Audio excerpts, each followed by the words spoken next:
कैसे हैं? Good morning. आज हम लोग बात करते हैं क्लास 10th चैप्टर वही है 12 और area related to circle class 10 NCERT math exercise 12.3। हम लोग बात करने जा रहे हैं चैप्टर 12 वृत्त से संबंधित क्षेत्रफल के बारे में, जो कि क्लास 10th में है और एनसीईआरटी मैथ है। एक्सरसाइज 12.3 है। ठीक है, इसका क्वेश्चन नंबर हम लोग आज 1 सॉल्व करेंगे। क्वेश्चन नंबर 1 के बारे में जब हम बात करेंगे, ध्यान से देखेंगे। क्वेश्चन नंबर 1 क्या कह रहा है, ध्यान से देखेंगे।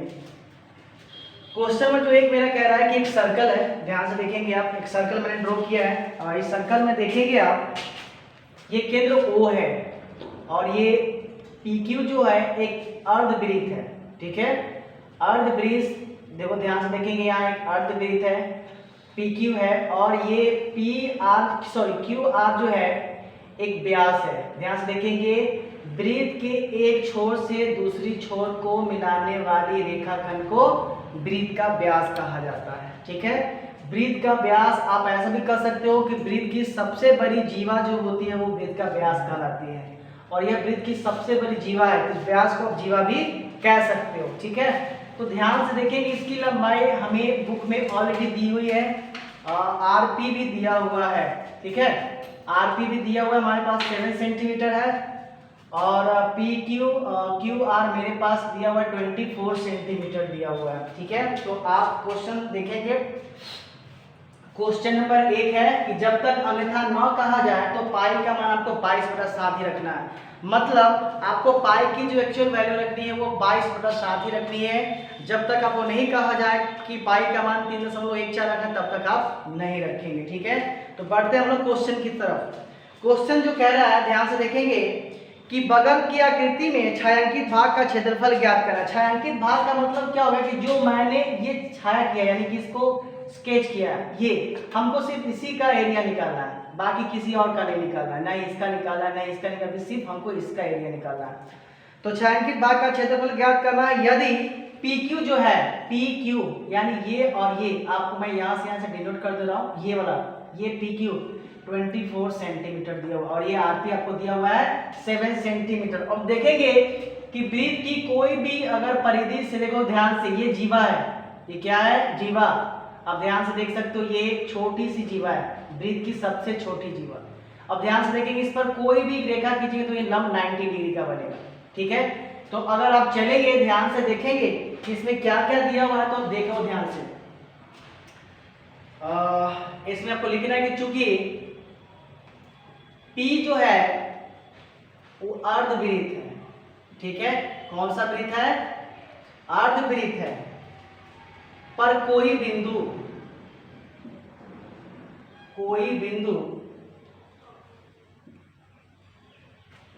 ध्यान से देखेंगे, कोई बिंदु है और इसमें 90 डिग्री कौन बना है, QPR बन रहा है। ध्यान से देखो, QPR कितना डिग्री है, ये 90 डिग्री है। इसलिए एंगल जो आपका बनेगा वो या तो RP और Q का हो या फिर QPR का हो। कितना डिग्री बन रहा है, ये 90 डिग्री बन रहा है। ठीक है, इसलिए ध्यान से देखेंगे, हमें क्या क्या दिया हुआ है, ध्यान से देखो, हमें ये PQ दी हुई है, कितने सेंटीमीटर है, 24 सेंटीमीटर और RP दिया हुआ है। तो हम क्या यूज करेंगे, यूज हमें करना है by using Pythagoras theorem. Pythagoras theorem, क्या पाइथागोरस थ्योरम यूज करनी है हमें, तो पाइथागोरस थ्योरम क्या कहता है कि हाइपोटेनस यानी कर्ण का स्क्वायर बराबर होती है लंब स्क्वायर बराबर आधार का स्क्वायर। तो हमारे पास जो हाइपोटेनस है, कर्ण है, QR है, तो यहाँ पर अपन QR का स्क्वायर लिखेंगे और बराबर में लिखेंगे PR का स्क्वायर प्लस PQ का स्क्वायर। ठीक है, हमारे पास QR नहीं दी हुई है तो हम छोड़ देंगे QR, हमें सिंपल QR देखनी है। PR देखो, PR हमें दिया हुआ है, PR कितना सेंटीमीटर है, 7 सेंटीमीटर है और PQ देखो, इसकी डिस्टेंस मैंने यहाँ मेजर किया है 24 का स्क्वायर। अब देखेंगे OR का स्क्वायर, सॉरी फ्रेंड्स, QR, तो 7 का स्क्वायर 49 और 24 का हो जाएगा 576। ठीक है, तो यहाँ से QR का स्क्वायर अगर निकालेंगे आप तो ये 26 25 आएगा। ठीक है, आप देखें ध्यान से। तो यहाँ से क्यू आर का स्क्वायर निकालो, ध्यान से डायरेक्ट क्यू आर का मान फाइंड करो।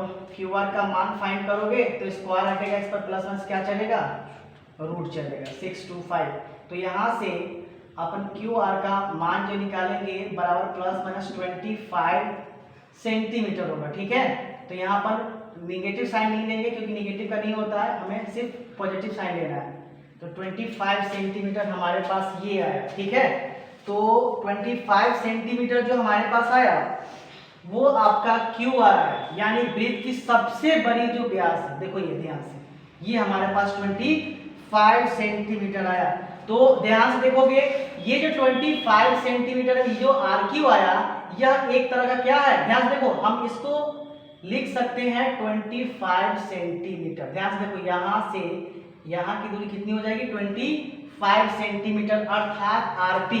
देखो क्यू आर 25 सेंटीमीटर है, तो इसका रेडियस अगर अपन निकालेंगे तो ध्यान से देखो, इसका ध्यान से क्यू आर जो है किसका आधा हो जाएगा, ओ क्यू का आधा, क्यू आर अपन क्या हो जाएगा 2, क्योंकि हम जानते हैं कि वृत्त का आधा क्या होता है, त्रिज्या होता है।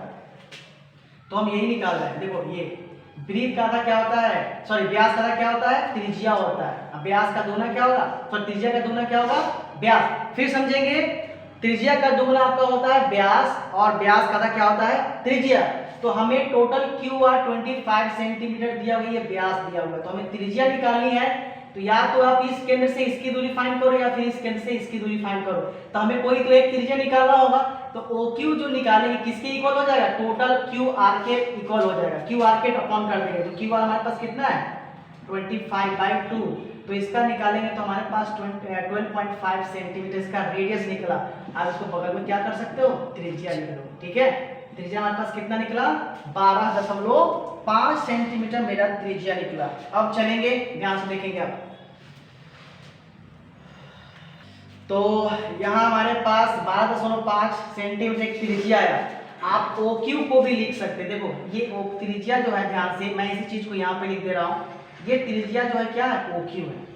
ओ क्यू कितना सेंटीमीटर आ गया, 12.5 सेंटीमीटर कहिए या 25/2 सेंटीमीटर कहिए, आपका दोनों रेडियस है। इसको डिवीजन करेंगे तो ये आएगा और इसका आधा ही आएगा। ठीक है, ये इसका दुगना और ये इसका आधा, तो आप इसको लिख सकते हो, चलो कोई दिक्कत नहीं। अब हमें क्या निकालना है, छायांकित भाग का क्षेत्रफल निकालना है। तो लिखेंगे इसलिए छायांकित भाग का क्षेत्रफल,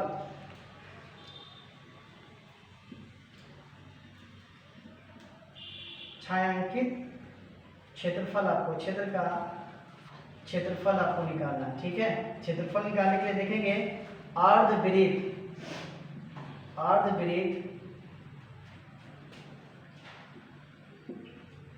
RPCQ, RPCQ का क्षेत्रफल माइनस त्रिभुज RPQ का क्षेत्रफल।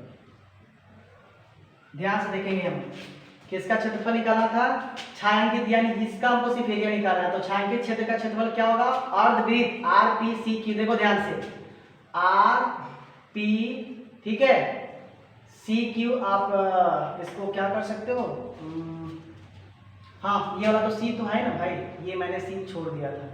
तो RPCQ यानी सिर्फ ये वाला, ये अर्धवृत्त का हमको क्षेत्रफल निकालना है, और बगल में RPQ यानी इसका एरिया, ये वाला एरिया। ठीक है, इसका एरिया हम फाइंड करनी है। तो अर्धवृत्त का क्षेत्रफल आपको अच्छी तरह से मालूम है कि अर्धवृत्त का क्षेत्रफल क्या होता है, ½ पाई r स्क्वायर। देखो वृत्त का क्षेत्रफल होता है पाई r स्क्वायर, तो अर्ध मतलब आधा, तो इसका आधा निकाल देंगे तो 1/2 से क्या कर देंगे, मल्टीप्लाई कर देंगे।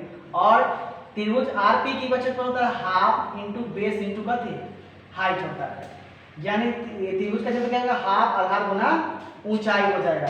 तो हम क्या करेंगे, यहाँ से ½ क्या ले लेंगे, तो देखेंगे यहाँ से छायांकित क्षेत्र का क्षेत्रफल में अर्धवृत्त का क्षेत्रफल आपका होता है ½ पाई r स्क्वायर, और त्रिभुज का क्षेत्रफल होता है 1/2 आधार गुना ऊंचाई। अब देखेंगे यहाँ से सॉल्व कैसे करना है, देखेंगे ½ देखो दोनों में ½ है, ये मैं सर्कल से इसको अंडरलाइन कर दो क्योंकि ये दोनों देखो दोनों में कॉमन है, ठीक है। तो मैं एक काम करूंगा कि मैं यहाँ से हाफ कॉमन ले लूंगा, ठीक है। हाफ कॉमन लेने के बाद ध्यान से देखेंगे यहाँ पर पाई और आर है, और आपको पाई का मान जो है अभी नहीं बताऊंगा क्योंकि आपको देखना है।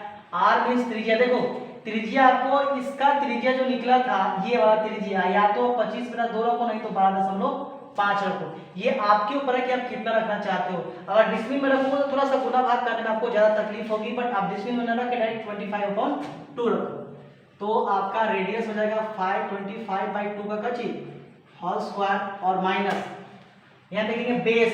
अब इस त्रिभुज का जो बेस है ये वाला है और ऊंचाई इसका ये होगा, तो बेस कितना है 7 और ऊंचाई कितना है 24, तो 7 × 24, ठीक है। अब चले हाफ पाई का मान 22/7 और 25/2 का स्क्वायर है, यानी इस चीज को आप 2 बार लिखेंगे। स्क्वायर का मतलब होता है कि दी हुई डिजिट को कितना लिखना है 2 बार, और इसको तो आपको मल्टीप्लाई कर देना है। तो मल्टीप्लाई करो, क्या करोगे मल्टीप्लाई करोगे तो 7 चौका 28 कैरी 2 और 7 दूना 14 2 16 यानी 168 हुआ, राइट। अब इसको आप चाहो तो काट सकते हो, 11 टाइम में ये कट जाएगा, तो हमारे पास बच गया 1/2, ये बच गया 25 25 6 से 25 गुना 11 और 22 7 दूना 14 माइनस 168, ठीक है। और इसका एलसीएम ले लेना है आपको।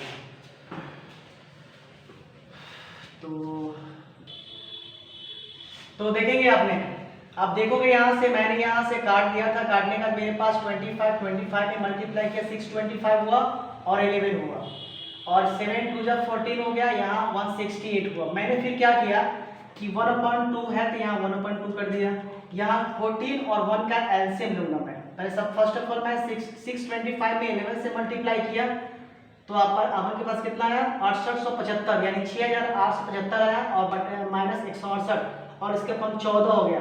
तो अब क्या करेंगे कि 14 और 1 का एलसीएम लेंगे, ठीक है। 14 1 का एलसीएम लेंगे। आपको भीम का घटाव तो आता ही है, बिल्कुल आता है, क्यों नहीं आएगा। तो आप 14 और 1 का एलसीएम 14 लेंगे तो 14 से 14 ये कटेगा, तो आपके पास ये वाला टर्म जो है पूरा उतरेगा, ये यहाँ उतर गया। और 1 के टेबल में 14 जो है वो 14 बार में, तो 14 में 168 से मल्टीप्लाई करेंगे तो आपको ये आएगा, ठीक है। और 1/2 तो मेरे पास पहले से है जैसे तैसे रखा हुआ था, फिर 1/2 कर दिया यहाँ पे, और 6875 में से 2352 को अगर आप माइनस करोगे तो आपके पास 45 23 आएगा और बटे 14, और इसको मल्टीप्लाई कर दोगे तो 45 23 बटा 28। आप चाहोगे तो आंसर यहीं पर भी छोड़ सकते हो, आपका आंसर यहीं सेटिस्फाइड हो जाएगा, वेरीफाइड हो जाएगा। फिर भी आप चाहते हो कि नहीं सर इसको एक लाइन और आगे बढ़ाएंगे, तो आप भाग करोगे तो 161.53 सेंटीमीटर स्क्वायर आपका ये आंसर आएगा, बट आपका आंसर आई थिंक यहीं पर ही स्टॉप इट कर दिया होगा।